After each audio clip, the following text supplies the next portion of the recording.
Hi guys, welcome to today's Sunday live stream. Thank you for joining me. We had the huge birthday bash last night. So if any of you were there, thank you very much for hanging out and having a beer and listening to some great music and enjoying some time with fellow rebel capitalists. So we had Marco from Whiteboard Finance came in. My good buddy Mark Moss came in from Puerto Rico.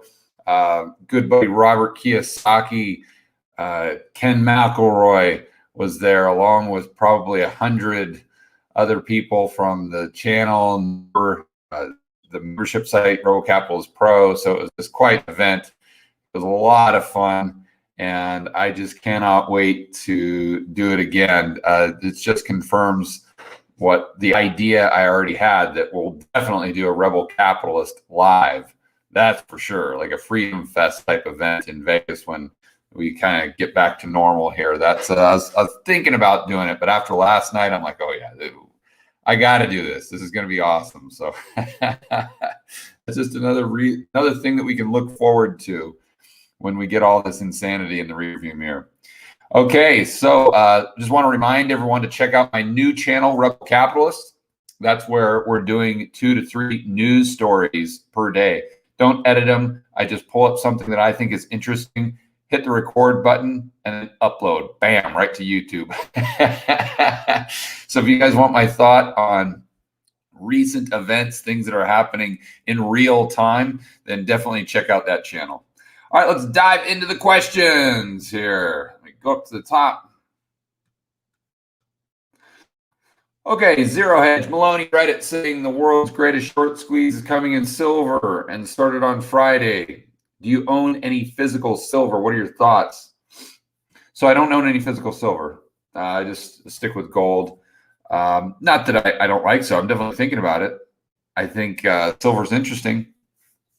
And as a speculation, potentially, the miners, the gold miners even. Here's the thing with the short squeeze. I don't know that I would expect a short squeeze like GameStop. I don't think you're going to get one of those because there's just, you'd need more money thrown at it. You'd need more people. The market's a lot bigger than just the float of GameStop. So although it's fun to think about for people who own precious metals or silver in this case, or the miners, I don't know that it's going to go up 1,500% in 2 days or 3 days. But I do think that you could get a bit of a squeeze. It takes it up, I don't know, 100%. And I don't know how long that would last. Any of these short squeezes, it's kind of a game of musical chairs. Now, do I think that they're going to put out all the big banks out of business, like the JP Morgans, who are short silver contracts and don't really have any idea or any intention, or don't think it's possible that they'd ever have to deliver on the contracts that are outstanding, the underlying silver? I have a tough time believing that, but anything's possible. I think it's just a matter of probabilities. My big concern with all of these is that the individual or the retail investor gets kind of sucked into it at a peak right before it's about ready to crash, because that's usually what happens. And now I think Schiff made a great point today where he said, listen, the silver short squeeze isn't like GameStop because silver is a good value right here. And I agree with him for sure. And, it's not like buying a bankrupt company or a company that's close to bankruptcy, and that you're not buying it really because of the underlying asset. You're just buying it because you think it's going to pop 1,000% because of a short squeeze, where silver, I think, is smart to own right now. So again, my concern there is that people start watching the story, and the average person just starts getting involved when it's usually the average person starts to get involved when it's time to get out. And it's just, that's the way markets are. They figure out a way to hurt the maximum amount of people possible.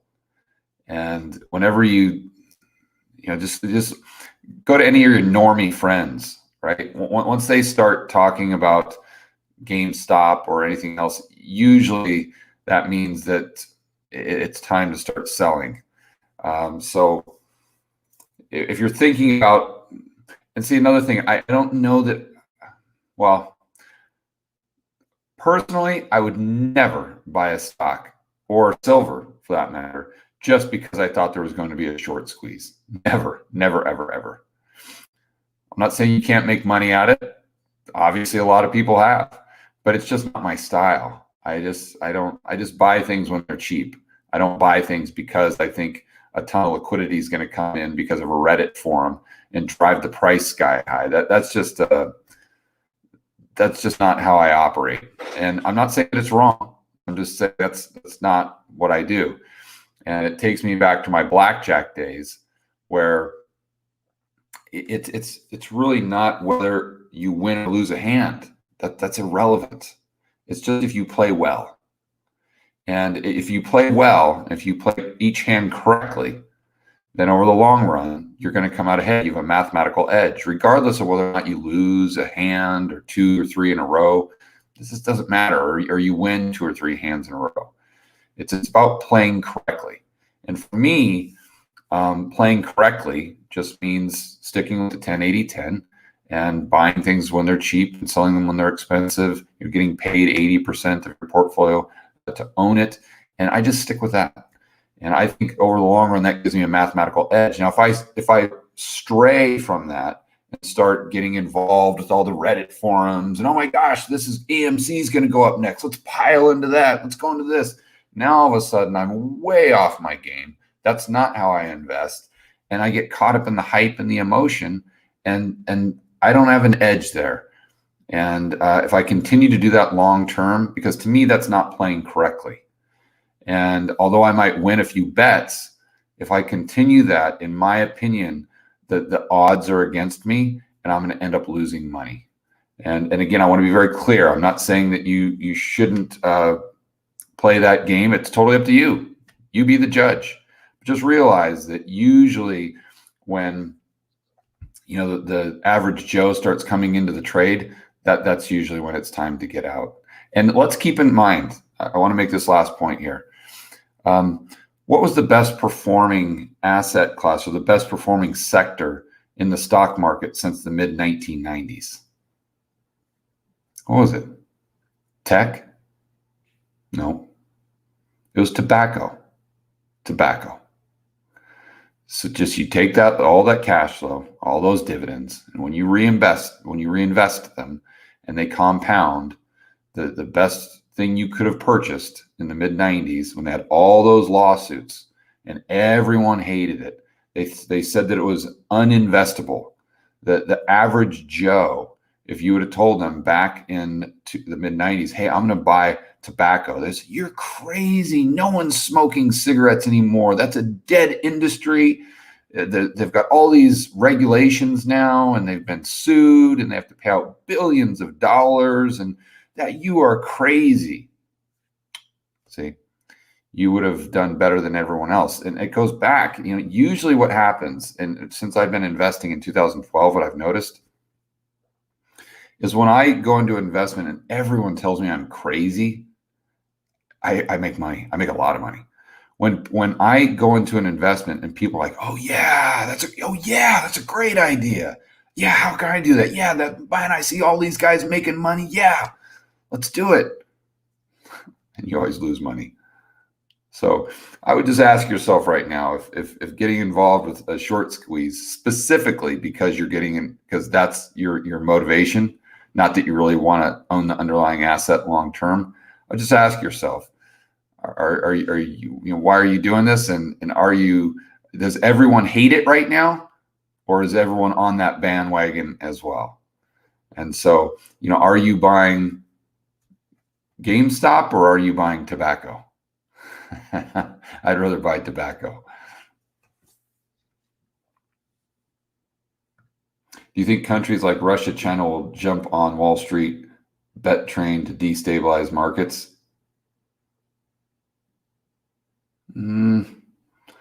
I don't, I don't know.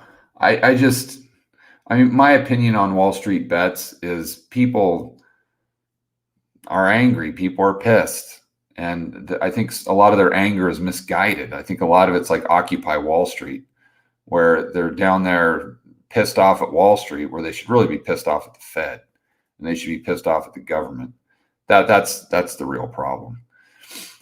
And also, I don't really understand why they're thinking that if they hurt a hedge fund, that it's somehow getting back at the man, or it's somehow hurting Wall Street. You're helping Wall Street because, I mean, you don't think hedge funds are in there, that they hire people to go into Wall Street bets? I mean, really? You don't think that hedge funds are front running all of the call buying? You don't think that other hedge funds are taking this opportunity to sell sell short GameStop at $500 a share, or higher if it spikes up? They're front running. They're getting all of those trades from Robinhood or any of these $0 brokers. They're the hedge funds and the high frequency traders are getting the trade flow milliseconds before it happens, so they can front run you. I mean, this is, people who say this is hurting Wall Street, they just don't understand. It's on aggregate total, it's helping Wall Street. This volatility, when a stock goes from 400 to 150 to 300 to 500 to down, blah blah blah blah. Listen, the guys at J.P. Morgan trade desk or Goldman Sachs are just licking their chops and just printing money. They're turning into the Fed. They're printing money. And I'm not saying that you shouldn't be a part of Wall Street bets or anything. I'm just saying, well, let's be honest. Let's understand the reality of what's going on. And then, before you really get behind the battle cry and the narrative, let's just make sure that we're focused on reality and not what we want reality to be, because often those two things are completely different. So my point there is, I don't know about other countries destabilizing it. I think that a lot of the people in Wall Street bets that are stoking the fire, so to speak, are hedge funds pretending to be martyrs, just because, and they don't care about Wall Street or they don't care about the narrative. They don't care about the what you're trying to achieve. They don't care about the mission. They just want to manipulate the price. And I think that a lot of these again, retail guys are in there thinking that they're reading posts from other people who are just like them, when really it's just hedge funds that are in there pretending to be someone just to manipulate you.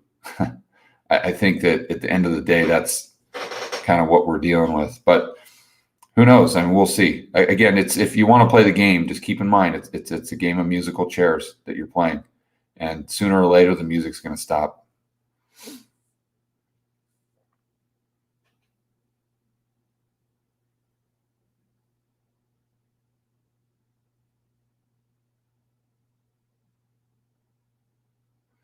So tell us a story about when you lost everything, or the clash with a politician, why he singled you out. Also, in your early stages, how did you skip venture capital and deal directly with banks? Yeah, so that was 2009. And why did he single me out? Well, I was in the wrong place at the wrong time. He was trying to run for office, or higher office, I should say. And he wanted to get press. He wanted to get in front of the media. And he kind of saw what I was doing and said, here's what I can do. I can attack this guy and totally spin the reason and not be honest about it. And I can lie about it. And that'll give me a lot of press with the media. And I'll look like a hero just because of the spin. And who cares if I put this guy out of business? Who cares if all of his employees are out of work? Mind you, in 2009, these politicians, they don't care about anything other than themselves. That's all. You have to understand that.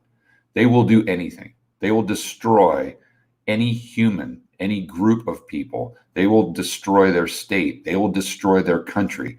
They don't care about anything other than gaining power. It's crazy. I don't care if you're on the right. I don't care if you're on the left. They're all the same. And like I said in the video the other day, you have to realize that, or if you don't realize how much they're manipulating you and trying to brainwash you, and just how unscrupulous they are. They don't have any morals. They don't have any ethics. If you think they do, and if you think they're actually trying to help you, and they're actually trying to look out for the little guy or some group, whether it's an ethnic group or they want small, maybe it's an ethnic group on the left, and on the right, maybe it's free markets or lower taxes. If you think that's what they truly believe, you are lying to yourself more than they lie to you to buy your vote in the first place. So, it's about time we look ourselves in the mirror and realize that the people that we're voting into office, they're the bottom of the barrel, period.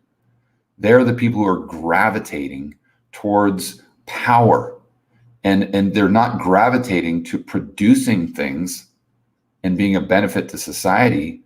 They're gravitating to a position where they can have power over other people. That in and of itself should tell you what you need to know about their personality. So the gentleman that I clash with, he is the quintessential politician, and he just saw an opportunity and he took action, and he just did not care about, he couldn't care less, like doesn't even lose a minute of sleep. Just whomever he has to destroy, he's going to destroy if it gets him a step closer to more power. So that's what happened. And as a result, he, through PR, and the main thing was that I was setting up a convention, and I had millions of dollars out. And then what you do is you people pay to show up. It's like a Freedom Fest or something like that, right? Where the people they pay to show up for the 4 or 5 days, and then you just you got to have all the outlay for the event, and then you keep about a 10% spread, right? Well, what this politician made me do is he made me refund everybody, every single person, after I already had the event. So if you're a business owner who has that type of business model, and basically you deliver a service, let's just use a restaurant as an example. Okay. Let's say that you had to come in and you did business for a year straight, and you had to give people their food. They paid, just normal course of doing business, a restaurant. But then at the end of the year, you had to refund everyone. So you'd be out of business pretty fast, right? So yeah, 2009, I went flat broke, and I had to, bring on. I just did what I needed to do to bridge the gap and get some, capital on board to survive, because the model still worked. And then between 2009 and 2012, I made it all back, and I retired. And I tell people that it's I was poor my whole life. I didn't have anything. No one ever gave me a dime, a penny. I had to make it all myself. And so, but I know what it's like to be super poor. I know what it's like to have to scrounge through your couch to find change to put gas in your car, or to go to the store and get top ramen or something. I get that. I've been there. Trust me. That is a lot easier to handle mentally than when you go from that point up to having everything at a very young age. Being a multimillionaire, having the Lamborghinis, having the Ferraris, living in the $2 million condominiums, going out on the town, hanging out with celebrities, doing all that. You go from poor to that life in your early 30s, right? And then you lose everything. You go from living in the $2 million condo to whatever, 3-4 months later, you're living in a $600 apartment in the ghetto. That's tough. Mentally, that's when you got to do a gut check. And most people do that gut check and they give up. And they say, oh, I'm just going to give up. I can't do it. The politicians are too powerful. They're too strong, or whatever it is. The man, fill in the blank. It's the world is against me and there's nothing I can do about it. So I'm just going to give up and go back to a job and just, that's what's easy to do. And trust me, that's the devil is on your shoulder, whispering that in your ear the entire time.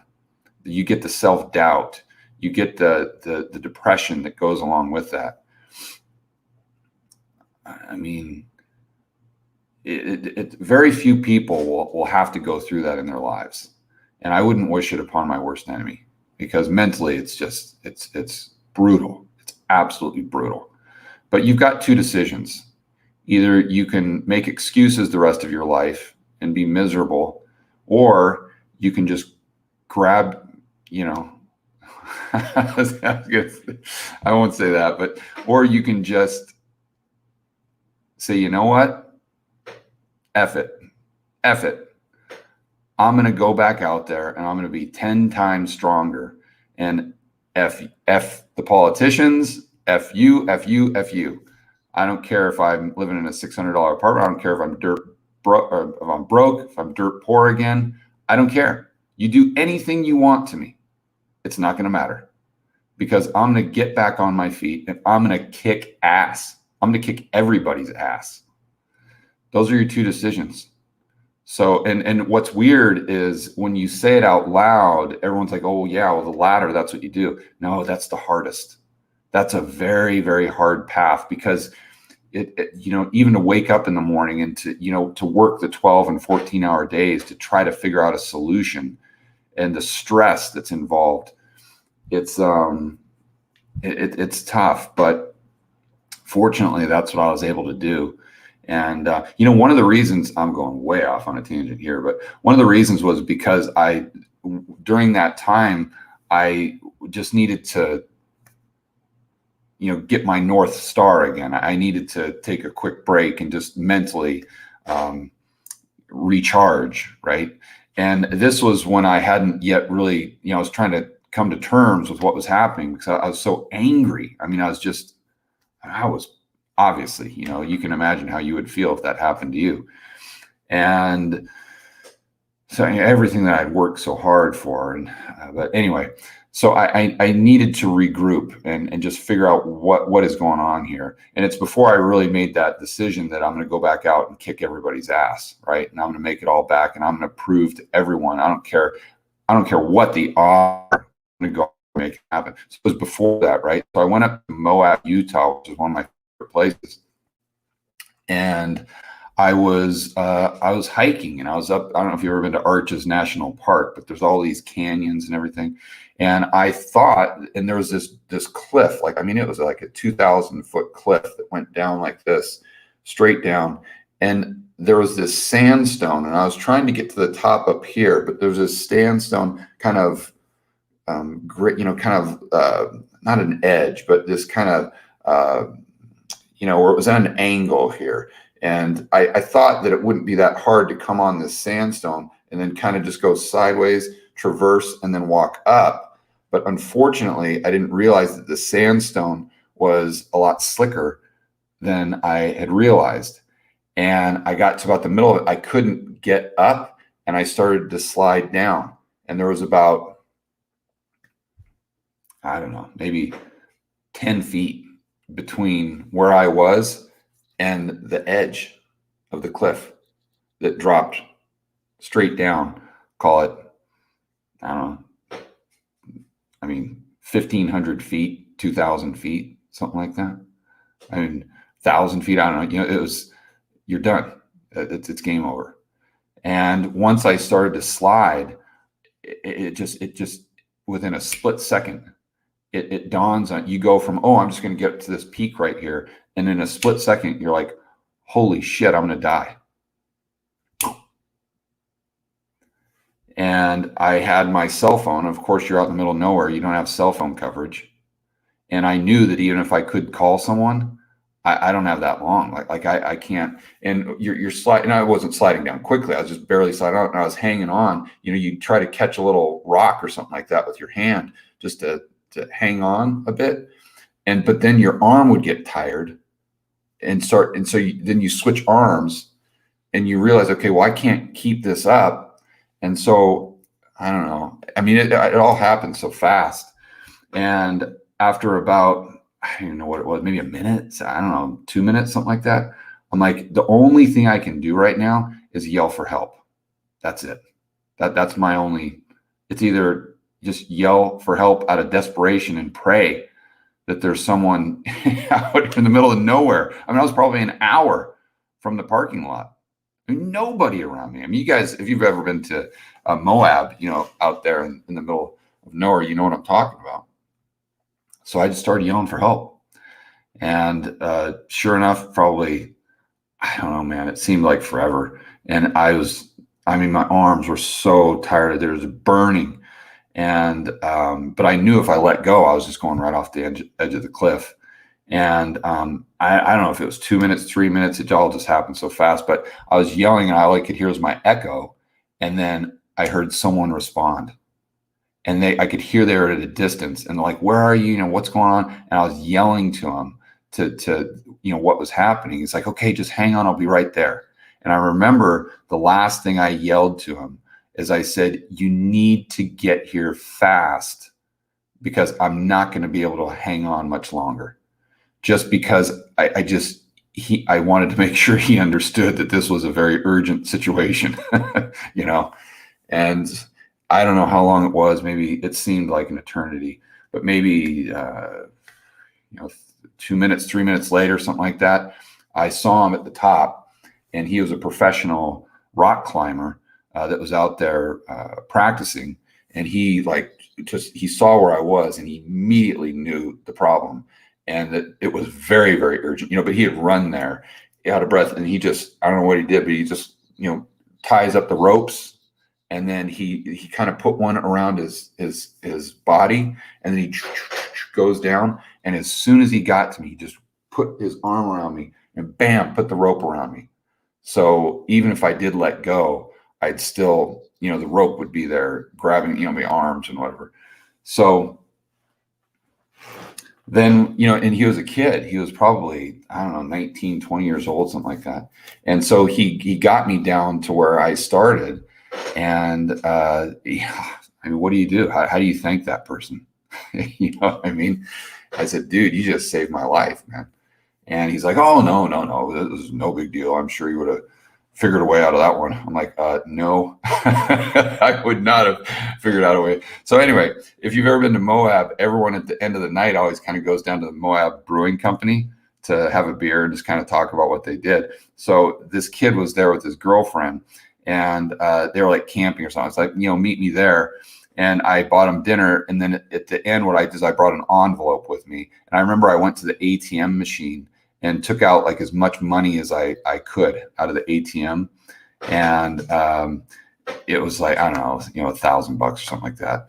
And I put it into the envelope. And keep in mind, this is when I'm going broke. I don't have that much money, but I'm like, how do you repay this person? So I gave it to him, and I gave him my email address. And what was funny? About maybe 6 months later, And this is when I kind of started to turn the corner. I'll tell you in a second. But he emailed me out of nowhere. And he's like, you know what? I just need to thank you because I was in a really, really bad spot financially. And we didn't even have money to pay the rent. And that $1,000 that you gave me allowed me to pay the rent. And it bought my girlfriend and I another month to where we could find a job and get back on our feet. And we were actually in Moab, just kind of clearing our head. And I'm like, wow, that's pretty powerful. So anyway, because I had that experience when I was coming back to Phoenix at the time, and thinking through what my next steps were and what happened with this politician, it put things into perspective. I'm like, all that stuff that I was worried about, and all losing all my money, and all dealing with this politician and everything, all the bad stuff that had happened, it didn't seem like that big of a deal. And so I said, you know what, if I can come that close, now I know what's really important. And that's just your life.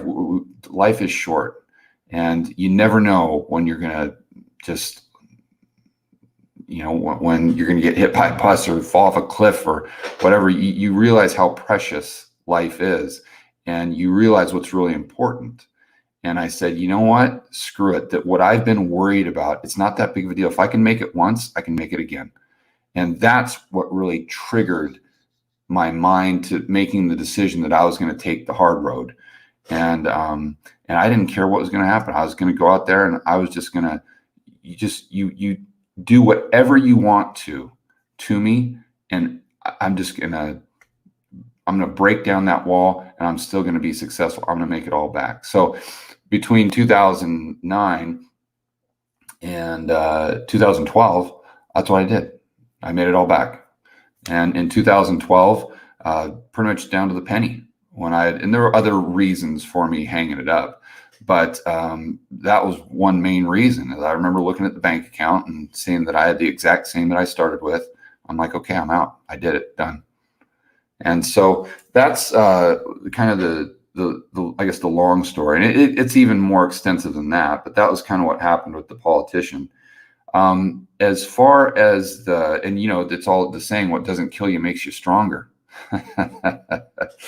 Very true. Very true. In the early stages, how did you skip the venture capital? Well, I had saved my own money. And I remember the first business that I had that did really, really, really well, where I needed about 500 in working or to start the business. And I had about 100 saved up. And so I put all my own money into it. And then I borrowed 400 from a guy that I had done business with that, and if I told you the terms of the 400 I borrowed, you'd be like, it was crazy, the interest rate I was paying. In fact, I laugh about it because I was so confident in my own ability that I didn't care what the interest rate was. You could have charged me 100% interest per year, and I would have still done the deal. Because I'm like, yeah, screw it, I'll pay it back, no problem, I'll handle it. And I think 99% of people out there would have never started that business because they couldn't have got the 400. And if they could have got the 400, it was at such an astronomical interest rate that they would have said, there's no way I'm doing that. I did the opposite. I'm like, screw it. It took me all about a half a millisecond to the guy said, okay, here's my offer. Here's what I'll do. I said, fine, done. Wire me the 400. I'll do whatever payments you want me to make, I'll make them, done. And I think, that was a huge decision looking back in retrospect, because that was the first business that I had. That I had some businesses prior to then that had made money, but not like insane money. And that was the first one that made insane money. That's funny. So anyway, long story short was I had about 100 saved up. And then from this guy that I'd done business with in the past, and I had made him a lot of money working for him as a consultant. So he knew me. He had confidence in my ability. And I was able to, in fact, he even offered me the money because I sold a business for him. He said, well, what are you doing next? I'm like, well, I'll probably start something on my own. And he's like, okay, can I give you the money? I'm like, yeah, sure. And then that's when he just said, okay, here's the term. We were just at dinner. He's like, okay, here are the terms. You got to pay me this much every single month. I'm like, okay, done. Wire it tomorrow. And that was about all the thought I gave it. So anyway, yeah, maybe I'm sorry, I don't know what the lesson is there, but but the lesson is I'm probably insane. That's the lesson. All right, so we took a massive detour there, guys, but hopefully you got some value out of those stories. Do you have any thoughts on investing in farmland in the United States? Also, which country would you recommend? Yeah, you know what? I was talking to Simon Black the other day, and he made a really interesting point. He's like, listen, if you're selling blueberries, as an example, which is, I think, one of his crops that he has in his farm in Chile, he says, listen, you're selling at the market rate. So, I mean, if the blueberries are selling for whatever, $10 a pound, you whether those blueberries are grown in Chile or Colombia or California, they're still selling for $10 a pound. So why would you buy land in California at, I don't know what land costs, let's say $10,000 an acre, when you could buy in Chile for 500 an acre and your labor costs are a fraction. So if you're interested in the farmland stuff, I don't know.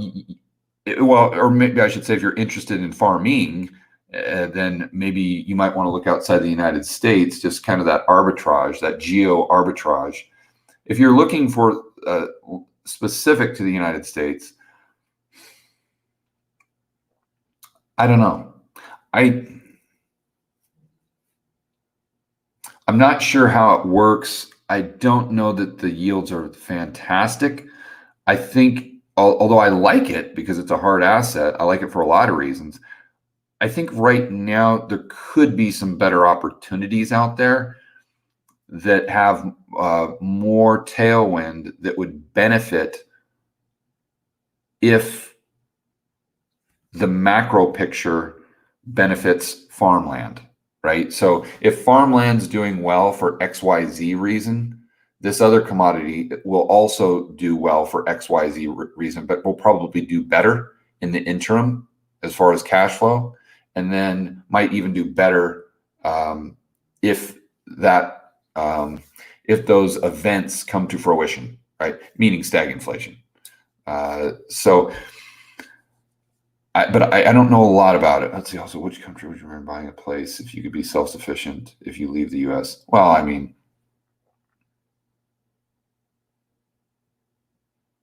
I think Uruguay. I was talking to someone the other day. Where was I? Maybe was that Jake Tuesday? I was talking to a big YouTuber, and they were saying that they had done a lot of research on Uruguay. And if you're worried about self-sufficiency, that was one of his favorite spots, because like 90% of what they consume in the country is produced in the country. And I like that. So I might look at Uruguay if I was you. And I know Doug Casey lives down there. And, I think if it's good enough for Doug, it's definitely something we should at least look into. Yeah, Burr investing is great, Sean. I mean, that's exactly what I was doing back in 2012. And the only thing now, though, you got to realize is that the majority of the real estate in the United States, and now obviously you can find a motivated seller and get a great price, but most of it's expensive. It's super expensive, historically speaking, and adjusted for inflation. And so and I know you're going to be using debt, but just make sure that debt is a 30-year fixed rate.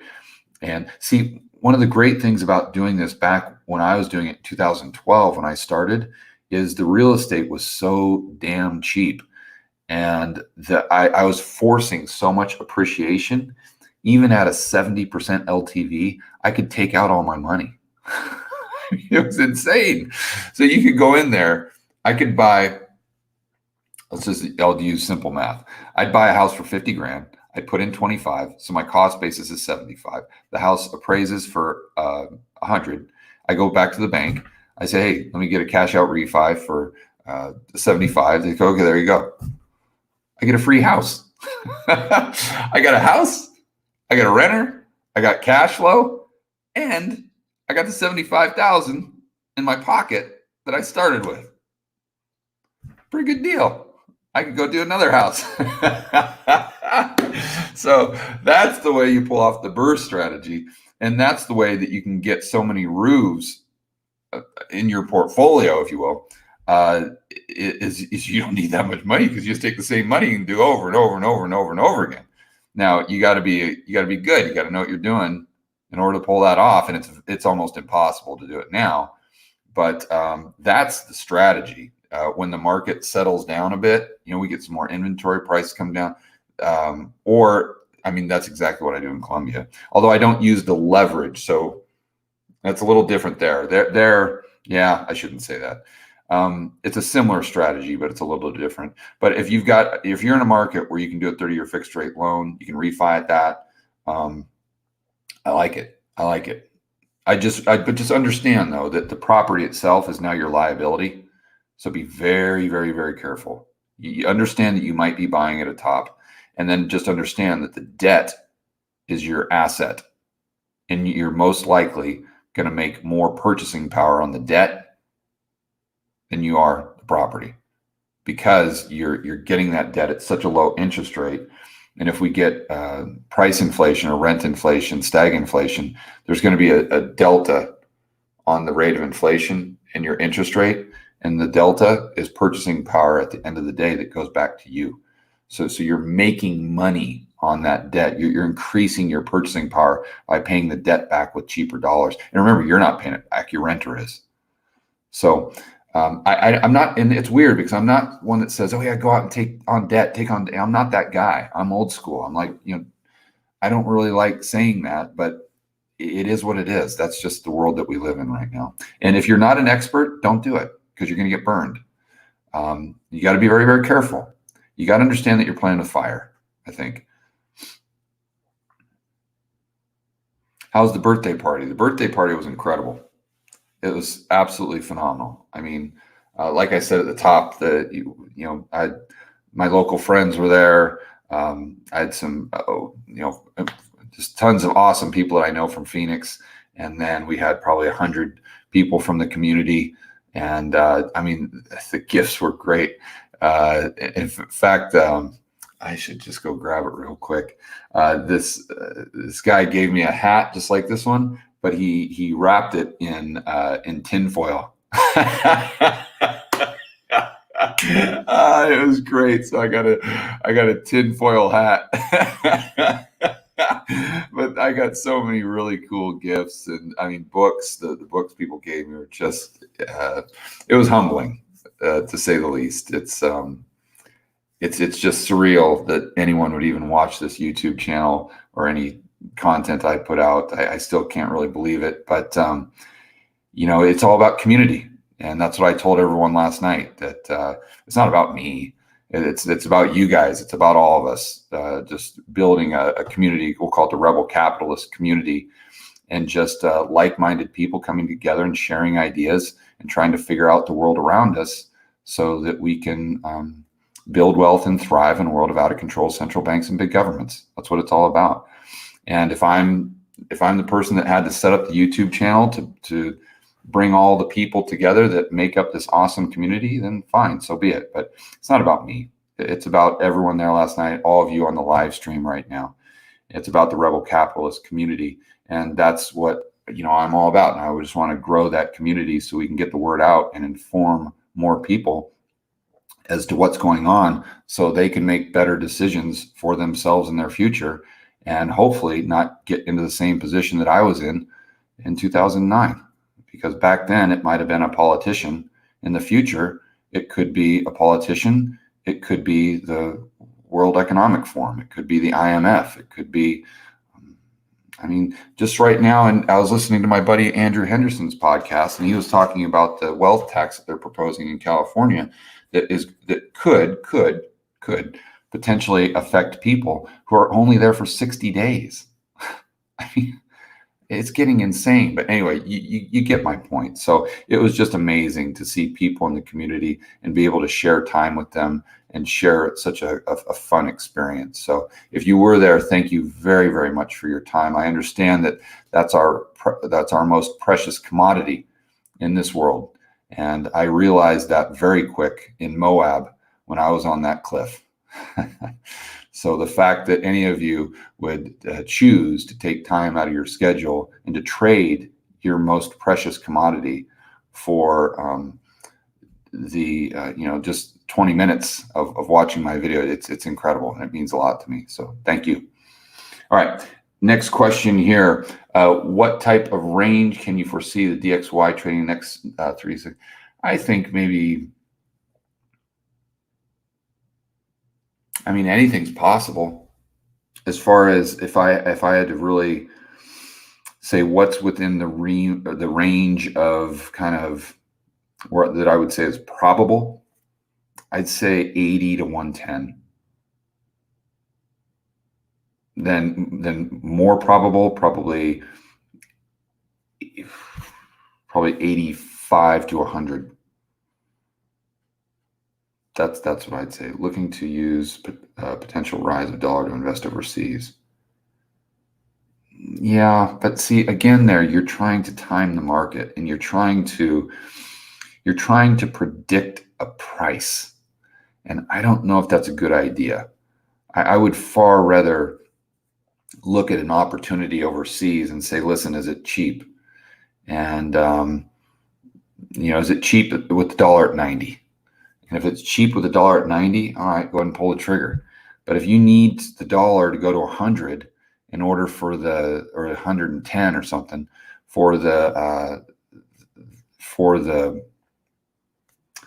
investment to make sense, I don't know. I don't think I'd do it. I like doing things where it makes sense today. The day you buy it, it makes sense. So nothing has to happen. Zero. Let's go back to 2012 with the real estate that I bought. So I was putting in, and keep in mind, these were really nice houses in nice neighborhoods, just little basic houses, 1,000, 1,200 square feet, little 3-bedroom, 3-bed, 2-bath ranch. Nothing extravagant by any means, but just a little starter home. And in a neighborhood in Kansas City, good school district, not in the ghetto at all. And I was buying them for 50, 55 grand, putting in 20, 25. So my cost basis was 75,000 roughly. Sometimes I go up a little bit, but let's just use that as a kind of an average. So I've got 75,000 out of pocket, and I'd rent them out for $1,000 a month. Listen, so my point is, I'm making an investment. I'm buying an asset. It makes sense from day one. It doesn't have to appreciate in order for the investment to pay out or pay off. It doesn't have to.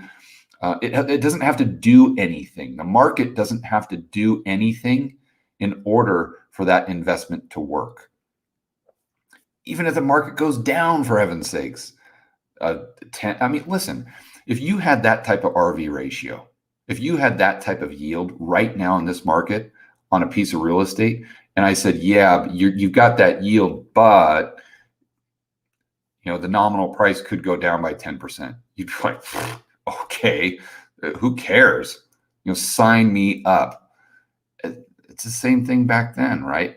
My point is, the price didn't have to do anything in order for me to win, because it made sense from day one.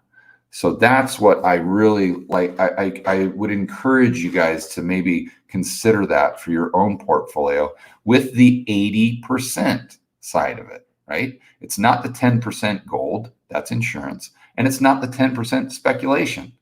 The 10% speculation doesn't make sense right now. There's asymmetry. You're not getting paid to own it. But with the 80%, it makes sense from day one.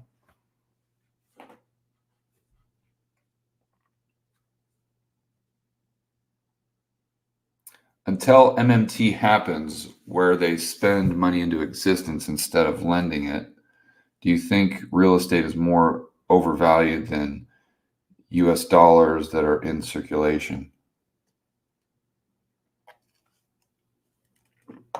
Let's see. Do you think real estate is more overvalued than the US dollars that are in circulation?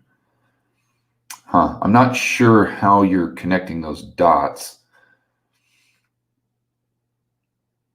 I would say, I would encourage you to listen to the last Macro Voices episode with my good buddy Eric Townsend and Russell Napier, because they talk about stagflation. They talk about the government limiting the lending that the commercial banking system can actually do, so they become the main creators of M2 money supply. They meaning the central planners, the central bank, the treasury. I think they're going to basically merge, or they'll effectively merge, maybe, whether they say that or admit it. Excuse me. And so, historically, the commercial banking system is responsible for the majority of money creation, right? And but in the future, that's most likely going to go, or that could go away, where the majority of the money creation, the government, the central planners are responsible for that. And that's how they kind of try to tackle inflation while at the same time doing MMT. Okay. He sees a world in the United States in the future where we could have price controls again. I think that makes a lot of sense.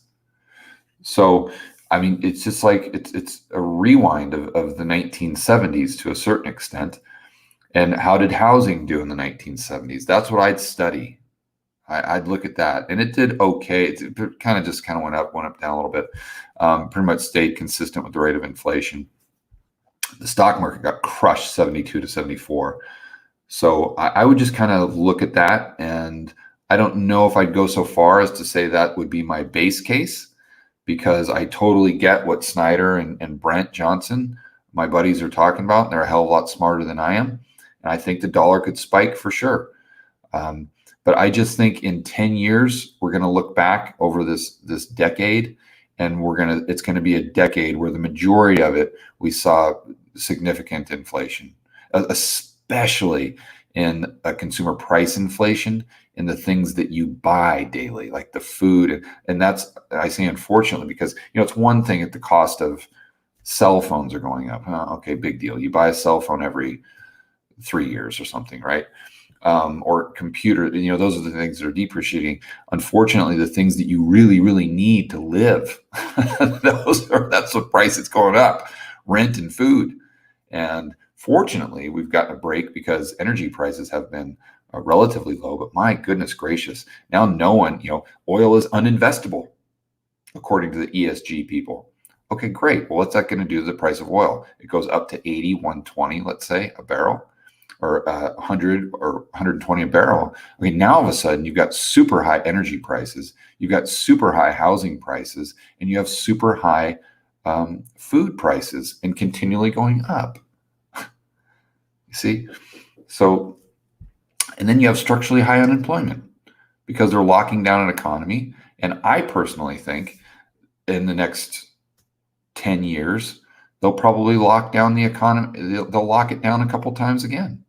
And not that we're, hopefully we get COVID in the rearview mirror, of course, but what's next?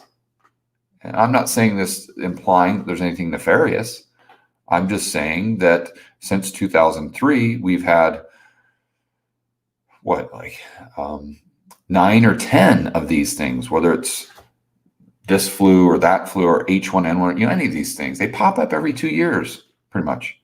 So, and before we didn't do anything about it because we're like, oh, swine flu, who cares? That's in China. It's totally oblivious. It's out of sight, out of mind. It doesn't affect us, right? You think Americans are going to have that mindset the next time there's a bird flu in China? Absolutely not. And in my opinion, no way. I think we're moving into a stage in the United States and in other developed worlds where that's going to be their default. It's going to be shoot first and ask questions later, right? So instead of, oh no, we're not going to lock down the economy. What are you talking about? No, that's just over in China. Let's just wait to see what happens. We'll see if it's a big deal. Then we'll look at the data, and then we'll decide what we need to do. Now, we've gone from that, and don't worry about it. That's just, who cares? Bird flu, whatever. We've gone from that to, I think in the future, it's going to be, oh my God, and CNN, of course, will plaster all over the front page of everything. And every politician will be like, here's some headlines that I can use to get more power. And then they're going to look, oh my gosh, it's coming over. Oh my gosh, we had our first case in California or in Hawaii. Shut down the flights, shut down the restaurants, shut down the bars, shut down everything. And we just can't risk it. It could be cerveza sickness 2.0. We can't risk it. Let's just shut down everything. And then we'll collect the data over the next 2 or 3 months and then see if we can, if it's safe enough to allow businesses to open up, and if it's safe enough to allow people to come out of their homes. I think that's going to be just the default now. I hope I'm wrong. I mean, you guys know that. I hate this. I can't stand it. And I mean, I'm not here to give an opinion on the severity of the cerveza sickness. You do the research yourself, right? But from day one, and I started talking about this not before everyone, but when I was being called a tinfoil hat, and guys like Dr. Chris Martinson and my buddy Eric Townsend, we were all being called tinfoil hats for talking about when it was just exclusively in Wuhan, and but even back then, before the data came in, where you didn't know what was going on, I still said it shouldn't be up to the government. They should give us the data, and they should allow us to make our own decisions. If you have a business and you want to require people to do X, Y, Z, fantastic. Go ahead and do that. If you want to shut down your business, great. If you want to lock yourself in your home, great. If you want to go out on the beach, that's fine too. You analyze risk for yourself, and the government isn't our babysitter, right? So even from day one, that was my concern. And I talked to Chris Irons about this in the very beginning on his podcast too. I remember this very, very vividly, because it was difficult to figure out what was going on or what we should do, because we didn't have any of the data back then. All we knew was this R0 value was through the roof. And I said, listen, I just think the government should stay out of it, because if the government gets involved, it's going to have long-term, huge negative ramifications if you're someone who believes in personal liberty and freedom. It goes right back to the Patriot Act. It's going to be Patriot Act 2.0. And I think, unfortunately, it's going to be the Patriot Act on steroids. But again, I hope I'm wrong.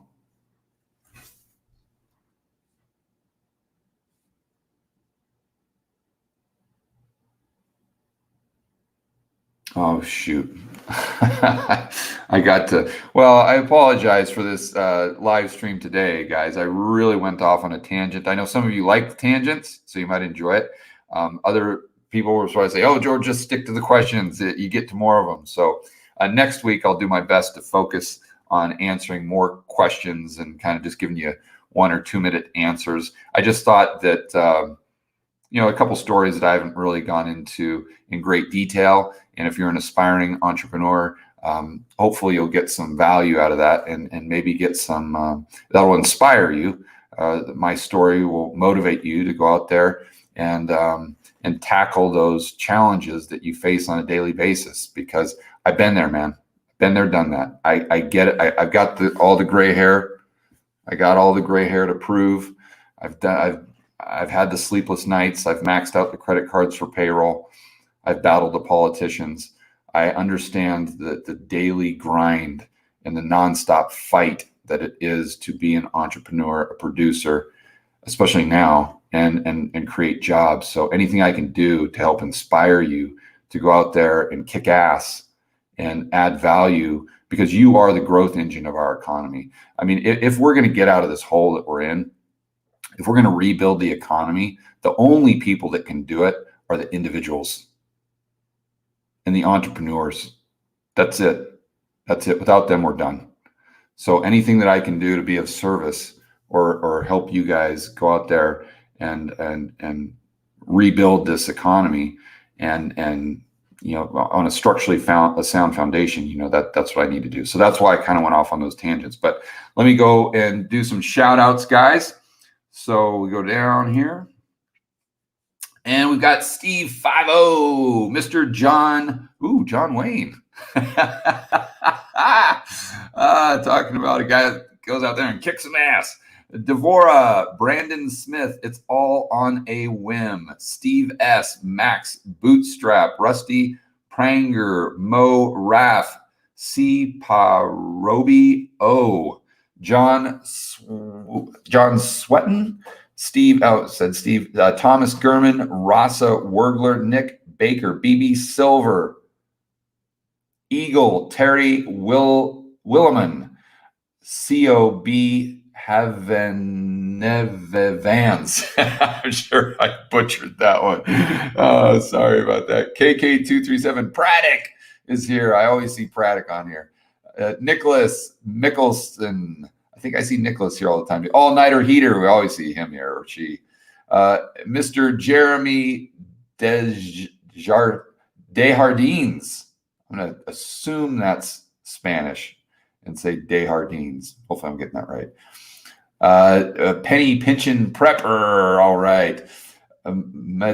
Matau Ballinger Camden, also in the house. All right, guys. I got to take a break and then go over to Rebel Capitalist Pro for the member live stream. Just remember, do me a huge favor. If you want to check out my take on the daily news 2 to 3 times a day and a live stream every single day, right around 4 or 5 o'clock my time, Phoenix time, check out the channel Rebel Capitalist.